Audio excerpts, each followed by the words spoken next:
Salmo 122, esse salmo está falando da alegria do salmista em ir à casa do Senhor. Ele diz no versículo 1: alegrei-me quando me disseram, vamos à casa do Senhor. Eu quero, nesse momento, eu gostaria de explicar para você como é, ou como era Jerusalém, a importância de Jerusalém para o povo judeu. Quando o povo de Israel chegou na terra prometida, Jerusalém já existia. Jerusalém não é uma cidade edificada pelo povo judeu. Não foram os judeus, não foram os israelitas que edificaram Jerusalém. Ela já existia. E o nome dela era Jebus. Ela era conhecida como Jebus. Ela pertencia aos jebuseus. Pois bem, quando o rei Davi assume o trono, nós já estamos no período da monarquia, e o rei Davi assume o trono, uma das primeiras coisas que ele quis fazer foi unificar as tribos de Israel, porque nem todas as tribos estavam debaixo do seu governo. Havia ainda algumas tribos que eram simpatizantes do rei Saul, que era, por exemplo, da tribo de Benjamim, e alguns outros que se simpatizavam com o rei Saul e achavam que o rei Davi, na verdade, tinha usurpado o trono de Saul. Quando Davi, então, assume o trono de Israel, ele começa a trabalhar para que todas as 12 tribos estivessem unidas debaixo do seu governo. E a cidade de Jebus, que é Jerusalém, ela ficava exatamente na divisa entre a tribo de Benjamim e a tribo de Judá, que era a tribo do rei Davi. Ela era muito fortalecida, muito fortificada. Ela ficava numa região, um monte, chamado Monte Sião, cercada de muitos muros, com várias portas que davam acesso à cidade. Quando o rei Davi, então, conquista Jebus, ele muda o nome de Jebus para Jerusalém, que significa recanto de paz. E é ali que Davi estabelece o seu trono, é ali que Davi consolida o seu reino, e ele transforma Jerusalém na capital da nação, e dá a Jerusalém o status de cidade santa. Por isso que para o judeu, principalmente do Antigo Testamento, Jerusalém era uma cidade extremamente reverenciada pelo povo judeu. Davi fez com que toda a vida espiritual do povo acontecesse em torno de Jerusalém. Então, quando aconteciam as festas de Israel, que na verdade eram 7 festas, mas destas 7, 3 eram festas obrigatórias para os judeus, eles tinham que ir para Jerusalém, não importa onde estivessem, eles tinham que sair da sua cidade e se dirigirem a Jerusalém para celebrar a festa da Páscoa, a festa das primícias, também chamada de festa de Pentecostes, e a festa dos tabernáculos. Todas essas 3 festas eram realizadas em Jerusalém. Todas essas 3 festas. Outra coisa que acontecia em Jerusalém, os judeus, eles acumulavam durante o ano os seus dízimos, as suas ofertas, e quando chegava o momento de irem para Jerusalém, eles levavam todos os dízimos, toda a colheita, tudo que o judeu colhia, ele sempre separava a 10ª parte para Jerusalém, para o templo, para o tabernáculo, seja de ovelhas, seja dinheiro, seja grãos, tudo que o judeu plantava e ele colhia, a 10ª parte pertencia ao Senhor. E ele ia acumulando tudo isso durante o ano. E quando chegava o momento de celebrar as festas, o povo judeu então pegava isso e levava até Jerusalém para oferecer ao Senhor nos tempos do rei Davi, no tabernáculo e posteriormente no templo. Uma coisa muito importante, Jerusalém era tão importante para o povo judeu que quando os inimigos queriam vencer Israel, eles se dirigiam para a capital, para Jerusalém. E eles sitiavam Jerusalém, e ali, por exemplo, é o que aconteceu com o rei Nabucodonosor, no ano 586, é o que aconteceu com os romanos, no ano 70 depois de Cristo. Havia toda uma estratégia militar em torno da capital. Por quê? Porque a vida da nação dependia da capital, dependia de Jerusalém. É por isso que no Salmo, aqui no Salmo 122, o salmista vai dizer assim, lá no versículo 6, orai pela paz de Jerusalém, prosperarão aqueles que te amam. Versículo 7, haja paz dentro de teus muros e prosperidade dentro de teus palácios. Por quê? Se houvesse paz em Jerusalém, toda a nação estaria em paz, porque os tronos do juízo, os tronos do governo, estavam todos eles em Jerusalém. Era lá que Davi reinava, era lá que Davi julgava a nação. Era em Jerusalém que estava todo o comando estratégico da nação, além de ser o centro espiritual da vida religiosa de Israel. Tudo isso acontecia em torno da cidade de Jerusalém. Então Jerusalém ela ganhou realmente o status de cidade santa para o judeu.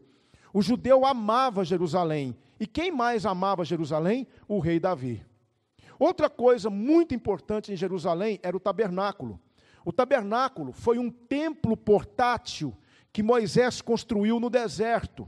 Esse templo portátil, ele tinha duas repartições, o lugar santo e o lugar santo dos santos. E dentro desse lugar santo dos santos ficava a Arca da Aliança. A Arca da Aliança representava a presença de Deus no meio do povo. E lá nessa tenda do encontro, lá nesse tabernáculo, quando Deus queria falar com a nação, ele descia através da sua glória, a Shekinah de Deus, dominava aquele santuário. O povo de Israel então se reverenciava Deus diante do tabernáculo, porque ele sabia que Deus estava no tabernáculo. Quando Davi assume o trono, ele imediatamente pega o tabernáculo e leva o tabernáculo para Jerusalém. E posteriormente ele leva a Arca da Aliança. Davi amava o tabernáculo, ele amava a casa de Deus.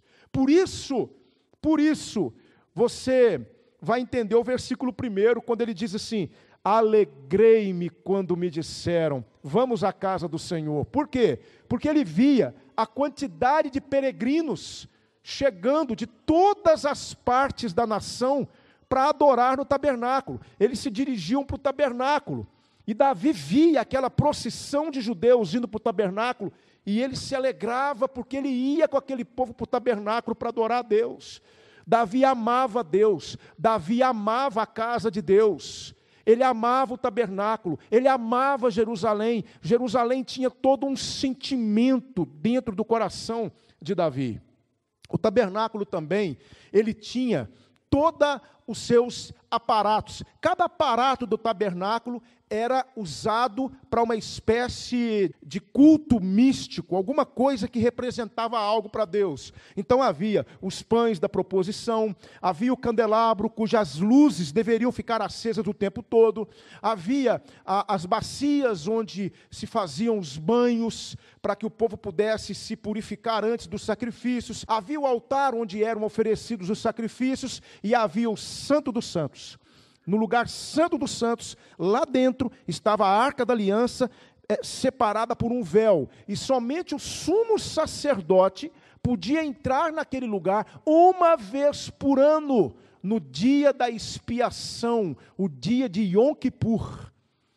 Nesse dia, o sumo sacerdote podia entrar dentro do Santo dos Santos para fazer expiação pelo povo. Então, tanto o tabernáculo quanto Jerusalém tinham todo um valor para o povo judeu. O povo judeu ia com alegria. Nós estamos estudando aqui alguns domingos os salmos de romagem. O que eram salmos de romagem? Eram salmos que eram cantados nessas peregrinações. Quando o povo ia para Jerusalém para adorar, eles iam cantando louvores a Deus, iam cantando salmos a Deus. São os chamados salmos de romagem. os chamados salmos dos degraus, porque quando eles chegavam na cidade, eles iam subindo os degraus, entravam pelas portas que ficavam nos muros, desciam os degraus e iam até o tabernáculo, louvando a Deus. Você não via tristeza no povo judeu, quando o povo judeu estava indo para a casa de Deus. Você não via tristeza neles. Lembra que nós estudamos semana passada? Celebrai com júbilo ao Senhor. Eles iam felizes para a casa de Deus. Quando Davi saía do seu palácio, e ele então entrava no meio daquelas multidões, e eles iam para a casa de Deus, ele dizia: alegrei-me quando me disseram, vamos à casa do Senhor. Como é bom ir à casa do Senhor na companhia dos meus irmãos. Alegrei-me quando me disseram, vamos à casa do Senhor. Posteriormente, o tabernáculo ele foi descartado. O que entra em cena agora? É o templo. O templo de quem? O templo de Salomão. Quem construiu o templo foi o filho de Davi. Davi não pôde construir o templo, mas o seu filho construiu. E esse templo, ele tinha a mesma configuração do tabernáculo. Ele era tão ou mais importante para o povo judeu do que o tabernáculo. Nesse templo, que depois foi destruído, reconstruído por Zorobabel, ampliado por Herodes, Jesus entrou. E ele disse que ele era maior do que o templo. Então o templo de Jerusalém também, e aqui eu quero deixar para você uma explicação muito interessante, não chame isso de templo, isso aqui não é templo. Isso aqui não é templo. Essa casa na qual nós nos encontramos, isso não é templo. Templo só existiu um, o templo de Salomão. Não há templos hoje. Isso aqui é o quê? É a nossa casa, é o nosso prédio. O IBGE chama isso aqui de templo, mas não é templo, porque templo, biblicamente falando, só existiu um, o templo de Salomão. É nesse templo de Salomão que Abacuque disse, o Senhor está no seu santo templo, cale-se diante dele toda a terra. É nesse templo, o templo que foi reconstruído por Zorobabel, que foi ampliado por Herodes, cujas ruínas nem existem mais, a não ser um pequeno pedaço chamado Muro das Lamentações, lá em Jerusalém, é que Jesus entrou. Então, querido, isso aqui não é templo, isso aqui é apenas um local onde nós nos reunimos, isso aqui não é santo, não existe santidade nisso aqui, isso aqui não é santo. Santos são aqueles que se reúnem aqui. Então, esse lugar fica santo durante o período em que nós estamos aqui, porque nós santificamos o lugar. Mas quando nós sairmos daqui, e cada um de vocês vai para a sua casa se torna santa, porque você está lá. Entende? Aí eu fico aquela pergunta, veja bem, o que era extremamente importante para o povo judeu? Jerusalém.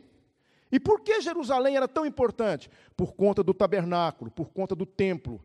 Era para lá que o povo se dirigia, quando eles saíam das suas casas, e eles iam para Jerusalém para adorar o Senhor. Era em Jerusalém que ficava o templo. Então todo o centro religioso da nação ficava em Jerusalém. Todo o centro administrativo da nação ficava em Jerusalém. Lá estavam os tronos de Davi. Era de lá que o rei governava. Era de lá que o rei julgava. Então Jerusalém era crucial para a vida da nação.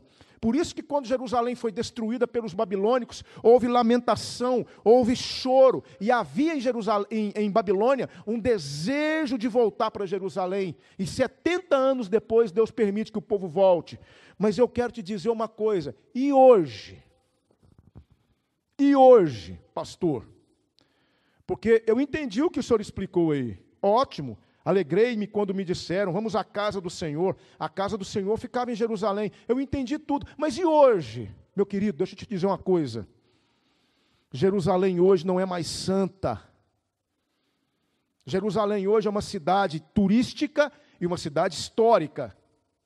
Uma cidade onde você pode vislumbrar muito da história bíblica.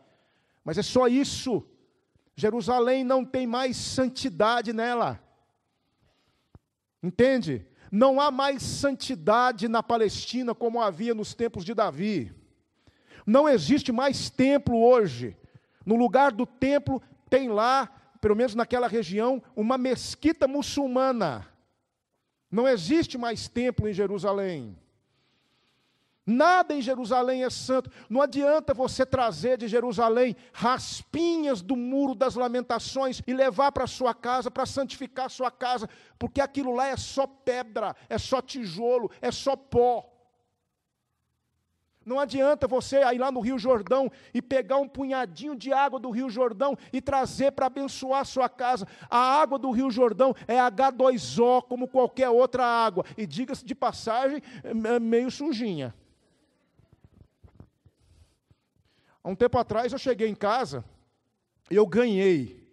Não pedi, mas mandaram para mim. Não sei por que me encontraram, mas mandaram para mim um pacote assim. Quando eu abri o pacote, tinha um frasquinho cheio de pó da Terra Santa. Depois tinha um frasquinho com óleo do Jardim das Oliveiras. Depois tinha outro frasquinho com uma água. Que água suja! A água do Rio Jordão. Pedras de Jerusalém. Mandaram isso para mim. Eu peguei aqui e joguei fora. Não, mas que pastor mal educado. Joguei fora. Não tem valor nenhum isso. Por quê?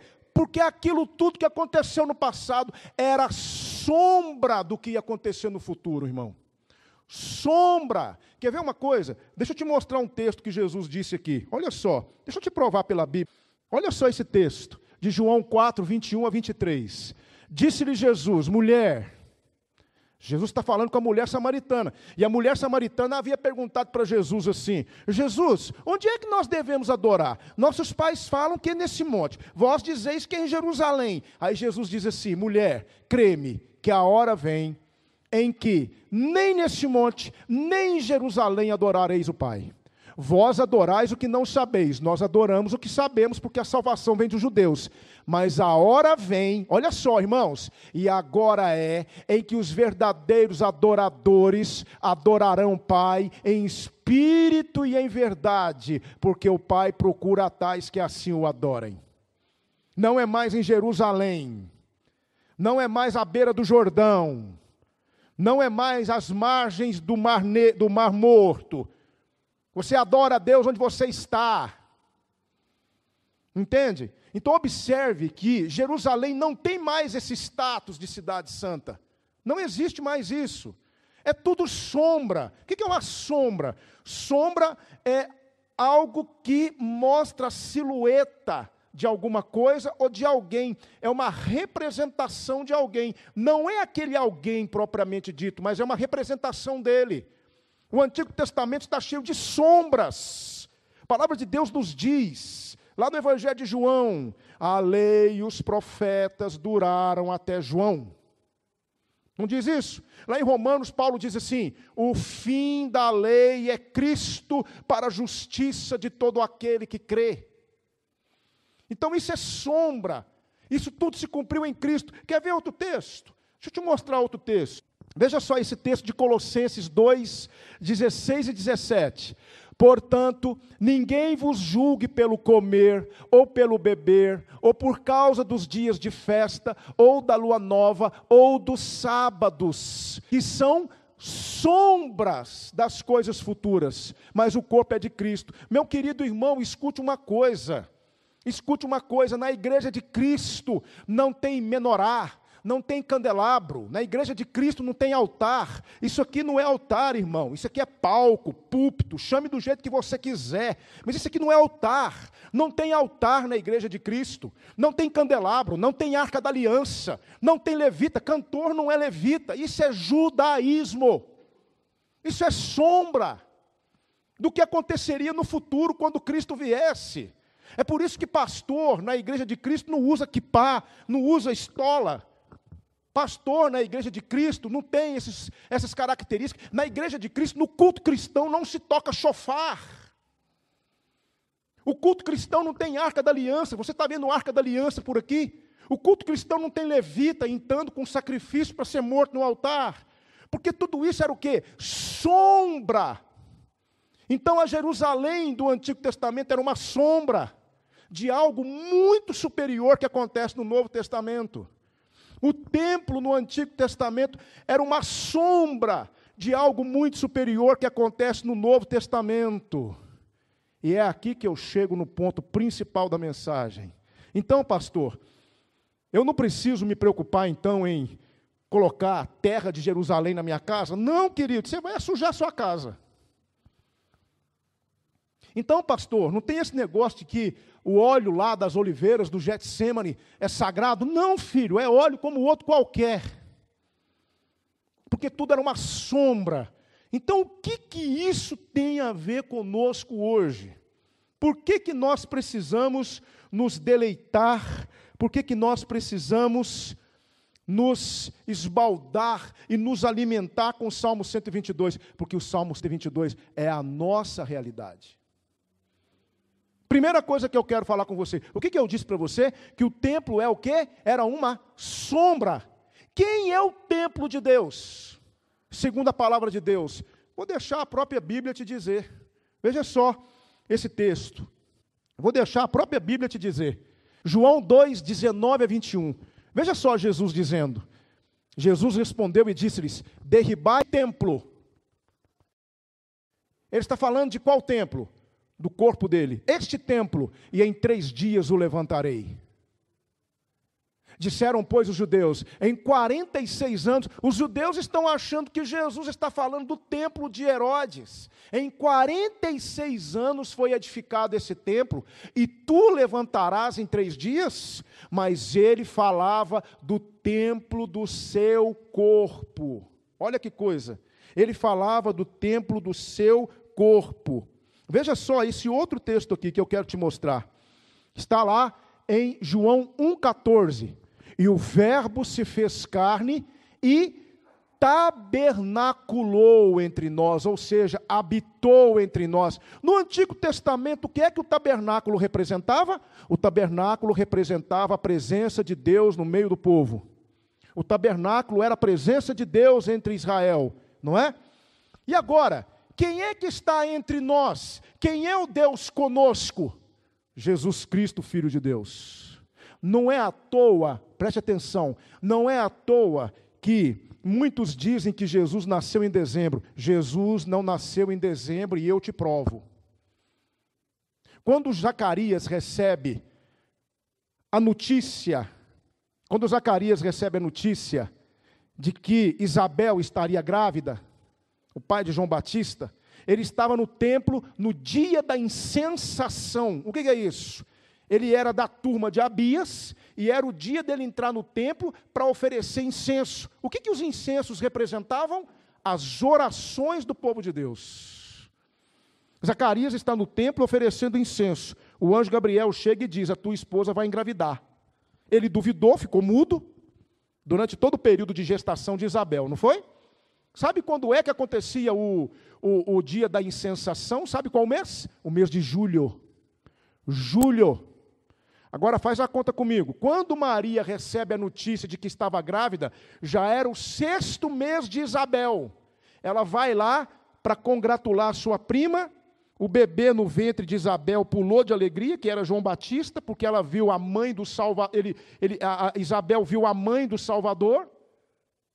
E era o 6º mês de Isabel. Então é o seguinte, julho, agosto, setembro, outubro, novembro, agosto, setembro, outubro, novembro, dezembro, janeiro, correto?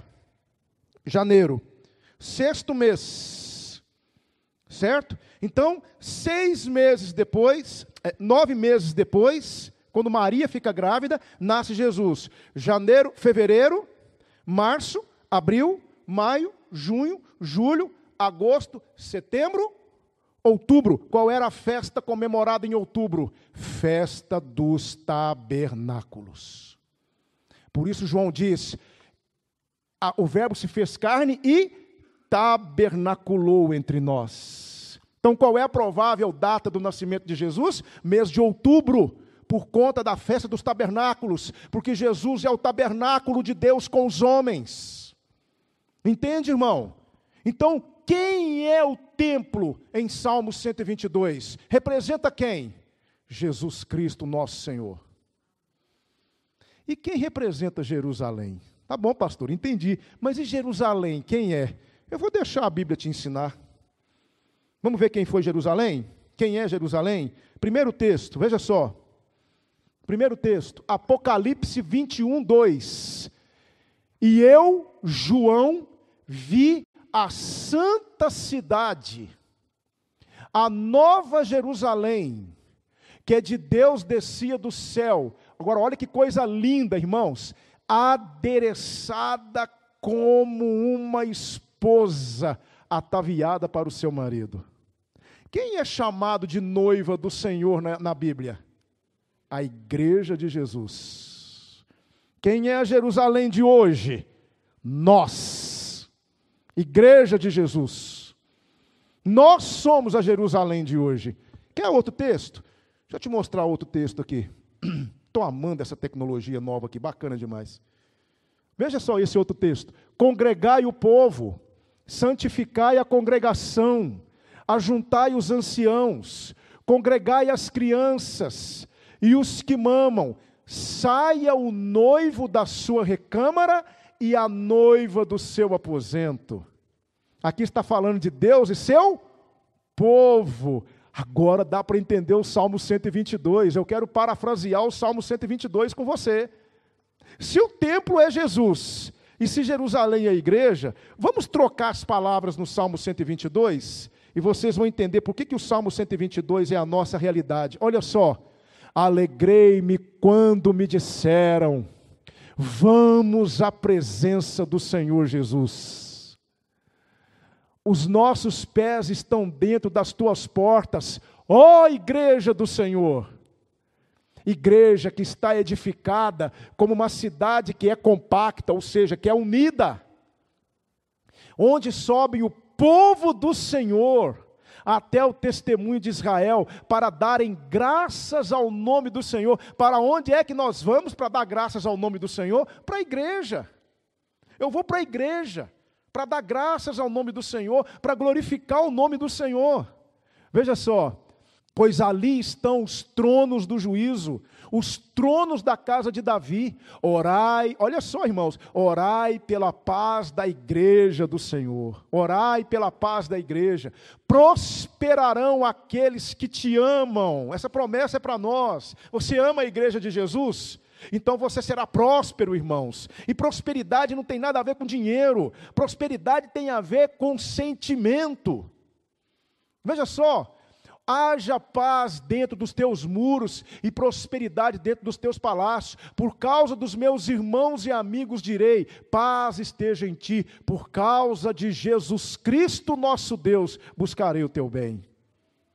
Entende por que o Salmo 122 é o nosso salmo? Porque ele fala da igreja de Jesus e de Cristo. Então, os sentimentos que estavam presentes no coração de Davi, será que estão presentes no nosso coração? Será que quando alguém fala para você assim, eu estou indo para a igreja do Senhor, aonde você vai? Eu vou para a igreja do Senhor, que alegria, eu vou com você.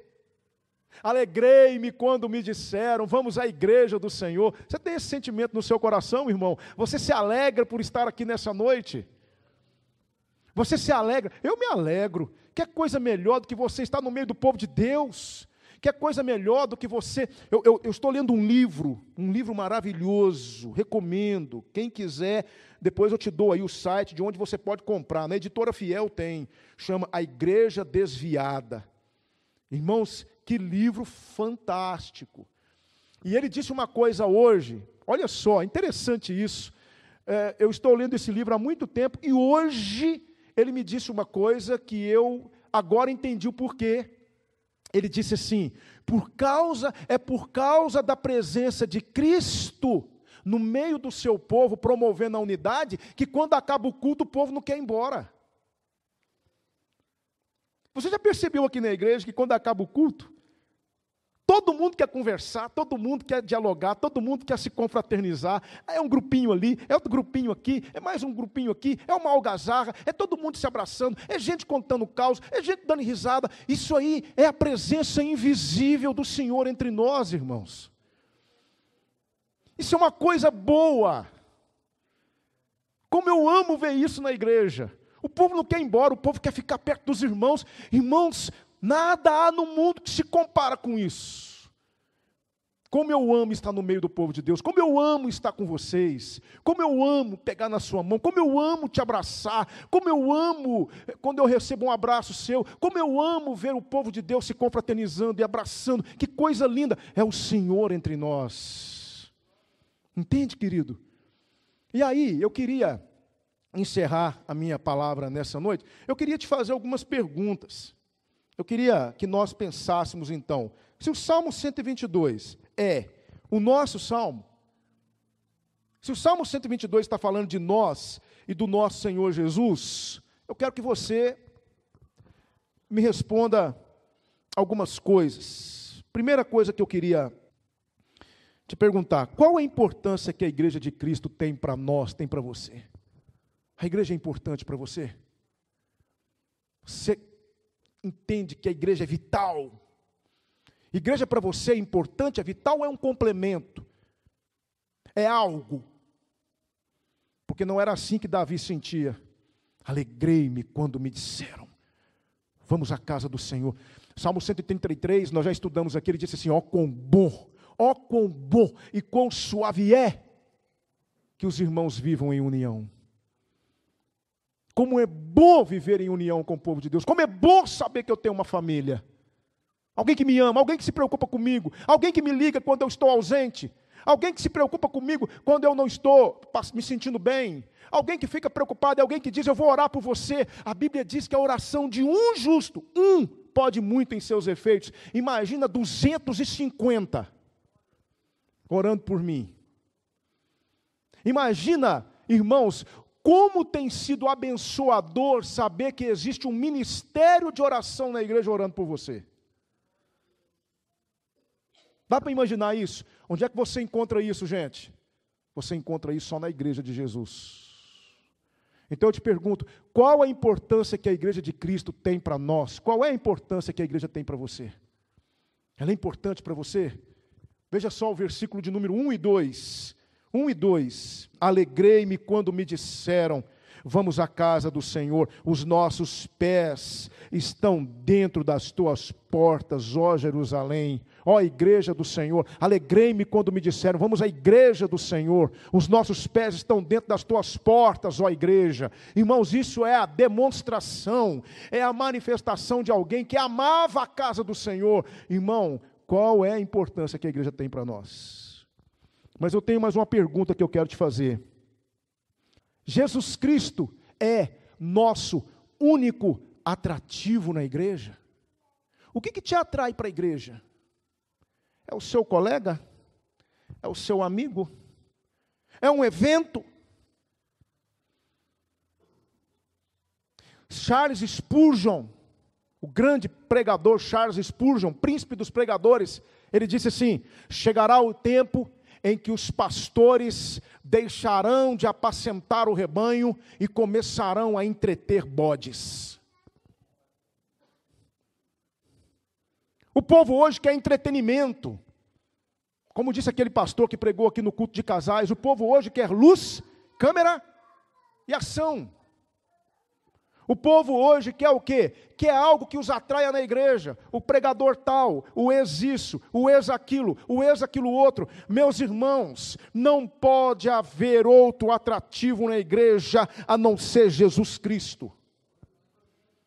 Não pode haver. Você não pode vir aqui porque o louvor dessa igreja canta bonito. Você não pode vir aqui porque tem bancos acolchoados. Você não pode vir aqui porque nós temos um salão amplo. Venha por causa de Jesus Cristo. Ele é o atrativo da igreja, não pode haver outro atrativo.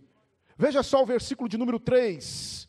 Jerusalém está edificada como uma cidade compacta, uma cidade unida. Jerusalém estava unida em torno do quê? Do tabernáculo. Nós precisamos estar unidos em torno de Jesus Cristo. Não pode ser o pastor, não pode ser o pregador, não pode ser o grupo musical. Precisa ser Jesus Cristo. Não pode ter outro atrativo na igreja. Se você está vindo aqui buscando ou objetivando outra coisa que não Jesus Cristo, você está no lugar errado. Veja só outra questão que eu quero olhar com você. Temos orado e procurado a paz na igreja? Versículos 6 a 8. Veja só, 6 a 8. Orai pela paz de Jerusalém, prosperarão aqueles que te amam. Haja paz dentro de teus muros e prosperidade dentro de teus palácios. É o versículo de número 6 e 7. Se Jerusalém é a igreja, eu tenho trabalhado, eu tenho orado pela paz na igreja, você se ajoelha e fala: Senhor, promova a paz na igreja, que a tua igreja viva em paz, que a tua igreja esteja em paz, que não haja dissensão entre os irmãos, que não haja ninguém contra ninguém na igreja. Senhor, resolve aquela questão envolvendo, quando Paulo escreve para os filipenses, ele fala assim: rogo a Sintique e Evódia que sintam o mesmo no Senhor. Ele sabia que Sintique e Evódia estavam tendo uma dissensão dentro da igreja, aí ele diz: rogo às duas, resolvam isso. Nós precisamos promover a paz na igreja, orar pela paz na igreja, orar pela dificuldade de alguns irmãos uns com os outros, sermos pacificadores, promotores da paz na igreja. Irmãos, é imprescindível que oremos pela paz da igreja, porque se a igreja está em paz, o reino de Deus cresce com isso. Precisamos promover a paz na igreja. E a última pergunta que eu quero fazer: o que temos feito pelo bem da igreja? O que você pode fazer para tornar a sua igreja mais forte, mais relevante? O que você pode fazer para fazer com que a igreja de Jesus, aqui nessa localidade, seja uma comunidade cativante, diferente? Uma igreja que faça diferença na vida das pessoas? O que você tem que fazer? O que você pode fazer, meu irmão? Não é simplesmente vir à igreja. Não é simplesmente dar uma oferta financeira, existe muito mais que nós podemos fazer, muito mais. Versículo 9 diz assim: por causa da casa do Senhor, ou seja, por causa do nome do Senhor Jesus Cristo, buscarei o teu bem. Quando nós não estamos bem, quem perde com isso? O nome de Jesus, o mau testemunho. O povo olha e diz assim: que igreja complicada, que igreja difícil, que povo complicado. Sempre o nome de Jesus fica no prejuízo. Mas quando eu estou disposto a fazer o meu melhor pelo bem da igreja, o povo olha para esse povo e diz assim: gente, que povo diferente. O Deus deles é um Deus que realmente é um Deus real. Eles vivem isso. Eu quero ir lá, eu quero conhecer o Deus daquele povo. Ô povozinho diferente, ô povo agradável. Era isso que acontecia na igreja primitiva. Eles olhavam a maneira de viver dos cristãos e caíam na graça do povo. E o povo se convertia, e o povo ia para a igreja, e o povo era amado, e o povo era inserido. Meu irmão, o que é que eu estou disposto a fazer pelo bem da igreja de Cristo? Conta-se uma história de uma igreja na Índia, muito interessante essa história. Havia uma igreja na Índia, havia uma igreja com um lustre, bem no meio do salão de cultos. E na porta da igreja havia um armário com lâmpadas. Cada crente que chegava, pegava uma lâmpada e chegava no meio do salão e enroscava a lâmpada e a lâmpada acendia. Depois chegavam mais 2, e eles iam e colocavam a lâmpada, e mais 3 lâmpadas acesas. Depois mais 5, 8, 10, 15, e com isso, o que ia acontecendo com o salão? O salão ia se iluminando. O salão ia se iluminando. Até que chegava aquele momento, quando começava o culto, o salão estava todo iluminado. Porque cada crente fez a sua parte. Contribuiu com a sua lâmpada para que o ambiente de culto pudesse ser um ambiente iluminado. Deu para entender a história? Quando você faz a sua parte, você contribui para o todo. Mas quando você acha o todo não precisa de mim, você prejudica o todo. Não, hoje eu não vou no culto porque tem muita lâmpada lá. Tudo bem, o culto vai acontecer. Nós vamos louvar, nós vamos glorificar. Mas vai faltar uma lâmpadazinha. O salão podia estar muito mais iluminado se você tivesse vindo. O que eu posso fazer pelo bem da minha igreja? É servir na igreja? É trabalhar na igreja? O que Deus tem colocado no seu coração que você pode contribuir, que você pode colaborar para o bem da igreja. É isso que eu quero aprender com você nessa noite. Então, qual a importância que a igreja tem para você? Qual é o atrativo para você na igreja? Você tem procurado a paz na igreja? Você tem procurado o bem da igreja? Esse é o Salmo 122. Você realmente pode olhar para si mesmo e dizer assim: eu sim. Toda vez que eu vou para a casa do Senhor, toda vez que eu vou cultuar Jesus, eu vou alegre. Eu vou feliz. Estou cheio de problemas. E quem aqui não tem? Levanta a mão. Estou cheio de dificuldade. Mas eu vou. Porque eu estou feliz. Só de me encontrar com o povo de Deus eu estou feliz. Eu estou alegre. Às vezes nós chegamos na igreja preocupados, angustiados, chega um irmão perto de você, te fala uma palavra, chega outro, te fala uma palavra, chega outro, fala assim, vou orar com você agora, e você sai daqui completamente transformado. Sabe qual é o nome desse segredo? Igreja. Isso é igreja. Não abro mão disso por nada nesse mundo. Vocês não sabem o tanto que vocês são vitais na minha vida.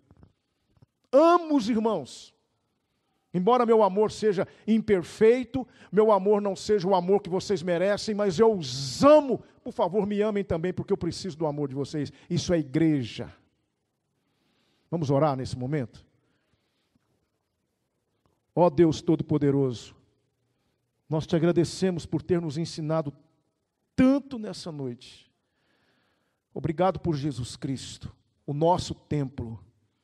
Obrigado pela igreja, a Jerusalém do Senhor. Ó Deus Todo-Poderoso, coloca no nosso coração o desejo sincero de darmos o nosso melhor pelo bem da casa do Senhor, pelo bem da igreja do Senhor. Ó Deus, cada um aqui pode contribuir com a sua lâmpada. Ó Deus, põe esse desejo no coração. Só Tu tens acesso aos corações mais empedernidos, aos corações mais endurecidos. Só o Senhor pode quebrantar esses corações. Em nome de Jesus, Senhor, fala ao coração da Tua igreja nessa noite. Retira toda a raiz de amargura, todo sentimento ruim, toda tristeza. Ó Deus, permita que a alegria do Senhor esteja presente aqui conosco, no seio da igreja do Senhor. Que nada nesse mundo seja nada mais importante para nós do que o Senhor e do que está diante do Senhor. Ó Santo Deus, nós te louvamos por ter nos ensinado tanto nessa noite. Louvado e glorificado seja o teu nome. Eu oro em nome de Jesus. Amém.